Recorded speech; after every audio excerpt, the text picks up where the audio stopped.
Est, fréquence 12 333, symbol rate 30 000, polarité verticale. For You Télévision est également disponible sur les bouquets créés au Linkswecom, Star Times, sur nos différentes plateformes numériques et sur l'application For You Media, téléchargeable sur Play Store. En bonus, profitez de la pertinence de nos sujets d'actualité et de l'interactivité de toutes nos émissions. Participez par appel WhatsApp au +237 693 589 668. Sur Skype, For You TV. For You Télévision, votre nouvelle chaîne panafricaine qui vous offre une autre vision du monde.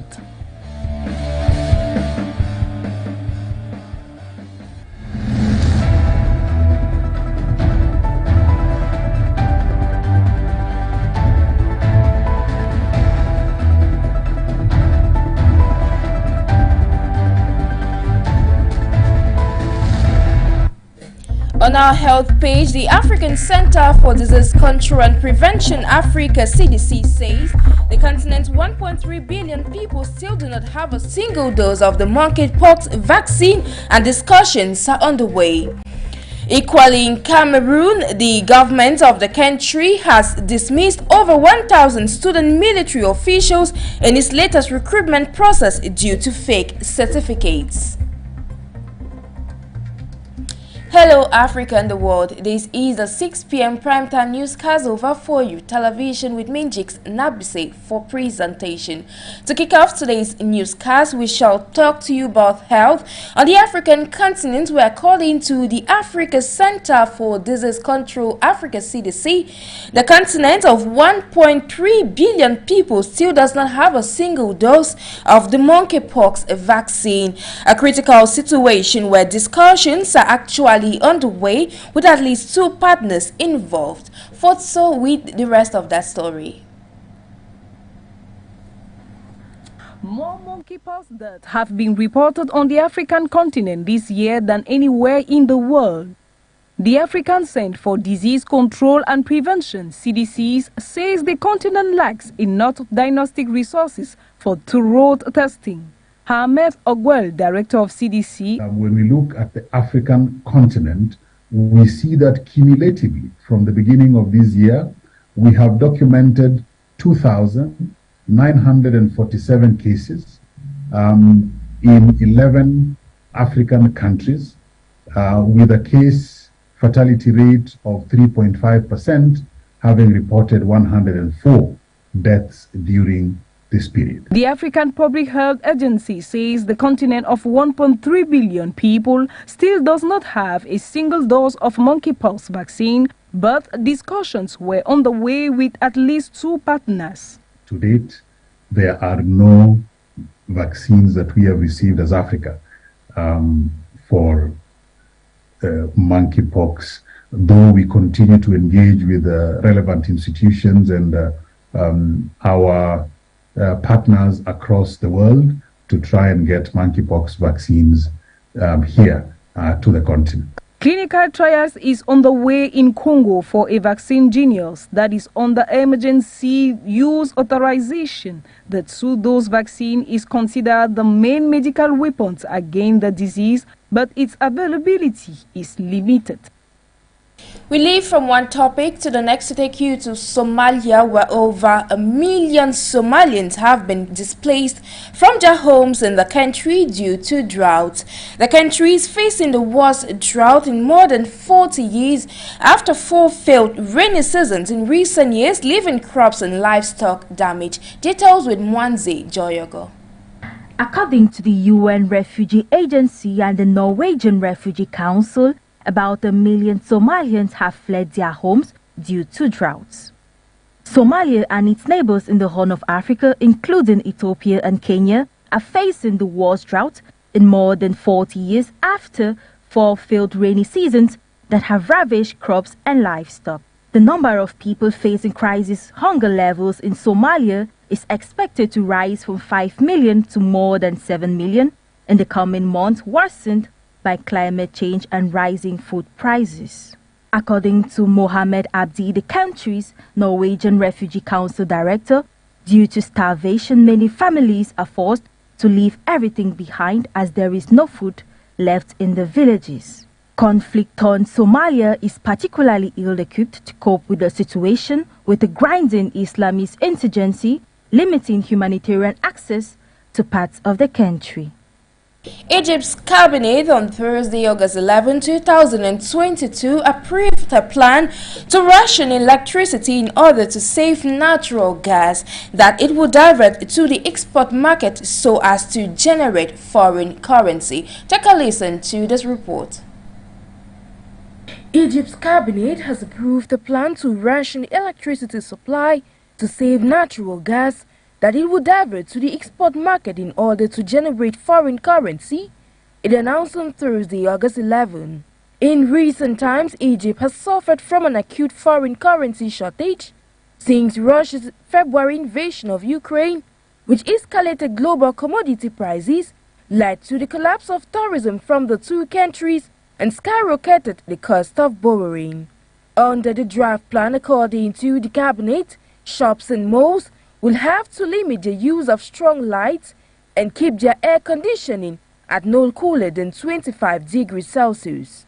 Ministries and government facilities will have to turn off lighting at the end of working hours, the statement added. Street lighting will also be reduced, a move which analysts fear could spiral insecurity in the North African country. Let's recall that the government last month postponed a planned increase in electricity prices by 6 months. Higher prices would have been intensely unpopular amongst the population that over the last few years have endured a series of harsh restraint measures from the part of the government.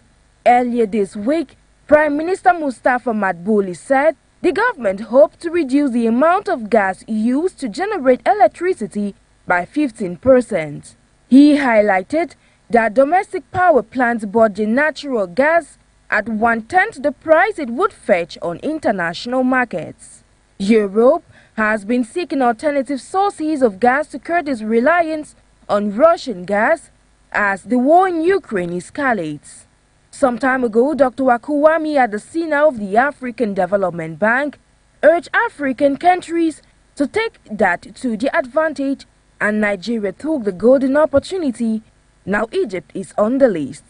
Rapid growth in Egypt's natural gas supplies, boosted by the discovery of the Mediterranean's largest field, turned it from a net importer to an exporter in late 2018, with the country exporting 9.45 million cubic meters of liquid natural gas in the first 7 months of 2022.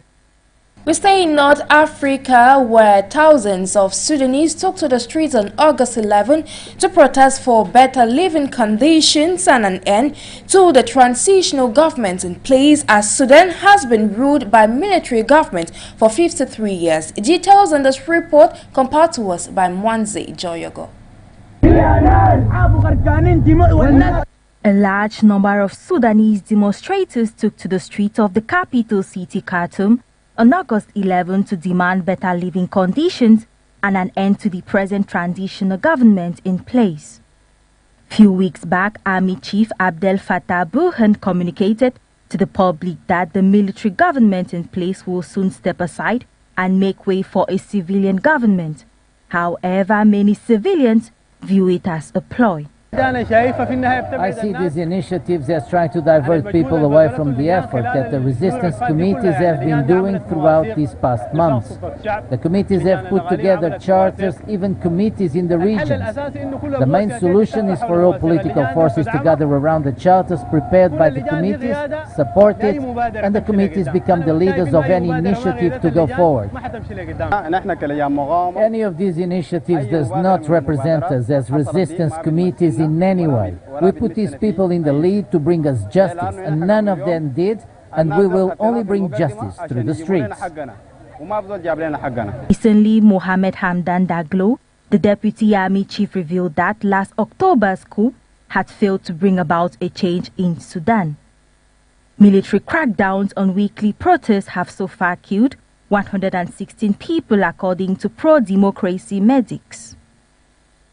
Let's leave North Africa to take you to the eastern part of the African continent, on to Kenya, where supporters of Raila Odinga on Thursday in Kibra district in Nairobi exercised impatience as they awaited the results of the August 9 elections as votes were being counted.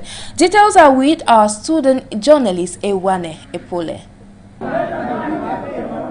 Impatience is what characterizes Kenyans as they wait for the results of the August 9th elections.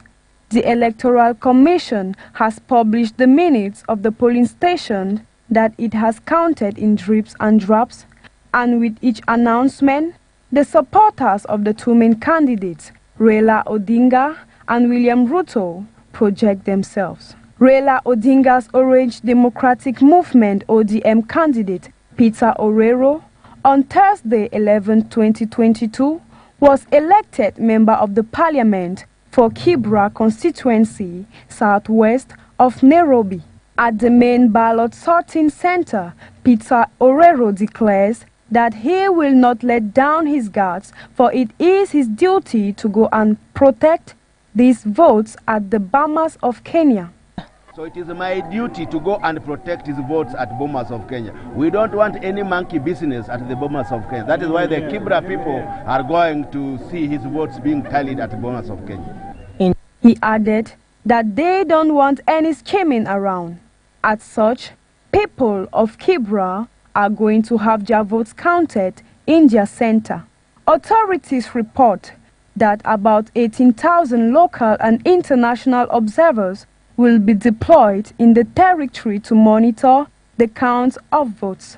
The local media equally indicates that the presidential score is very high at the moment.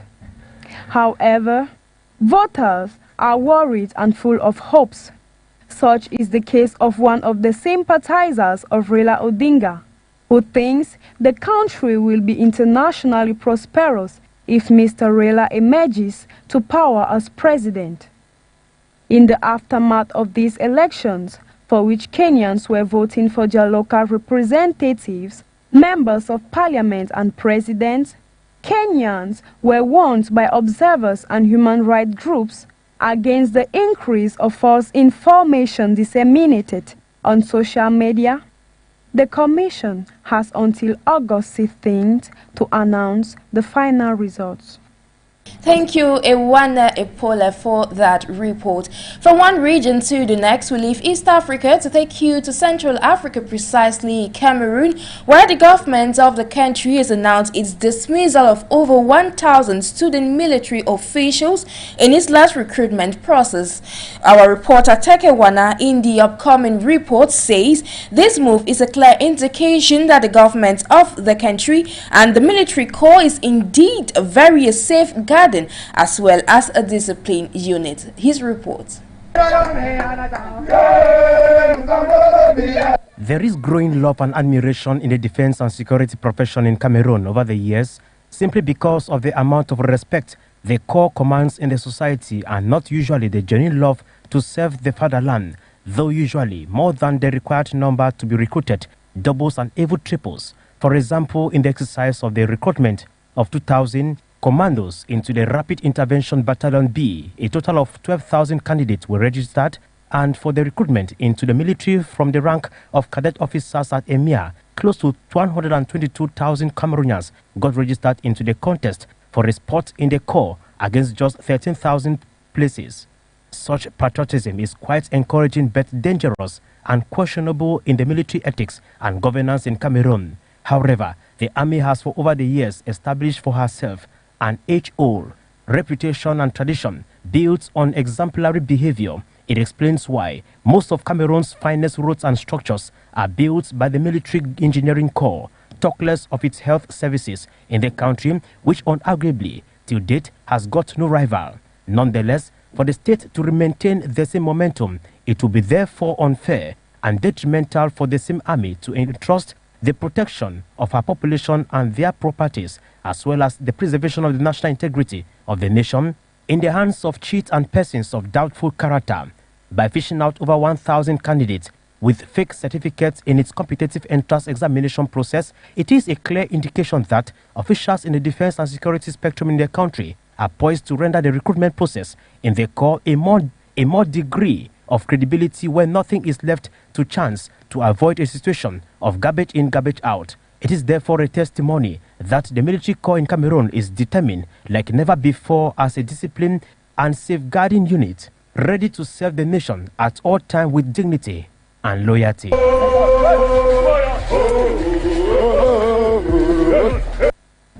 We stay in the country where government troops have been accused by the Human Rights Watch of killing at least 10 people and unlawfully detaining others in the northwest region of the country between April 24th and June 12, 2022.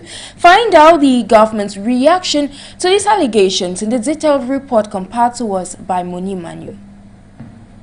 According to the Human Rights Watch, in a report published on Thursday, at least 10 people were summarily executed by government troops in the northwest region of Cameroon. These abuses and other abuses still attributed to the Cameroonian armed forces were allegedly committed between April 24 and June 12 during an operation against English-speaking separatists active in the region. The loyalist forces are also accused of having arbitrarily detained at least 26 people and forcibly disappeared up to 17 others. They are also accused of having burnt down houses, destroyed and looted health facilities. The Cameroonian authorities have not yet responded to these accusations. The Anglophone crisis that has been raging in the northwestern Cameroon since 2017 has already killed more than 6,000 people and displaced around 1 million people according to the International Crisis Group. This crisis was ranked third in June 2022 by the Norwegian Refugee Council on its list of the world's 10 most neglected displacement crises. Thank you so much. Ladies and gentlemen, that will be it for the 6 p.m. primetime newscast over 4U television. I have been Jackson Nabuse at the Anchor. Of course, stay in company of our programs. We look forward to l'actualité coming up shortly.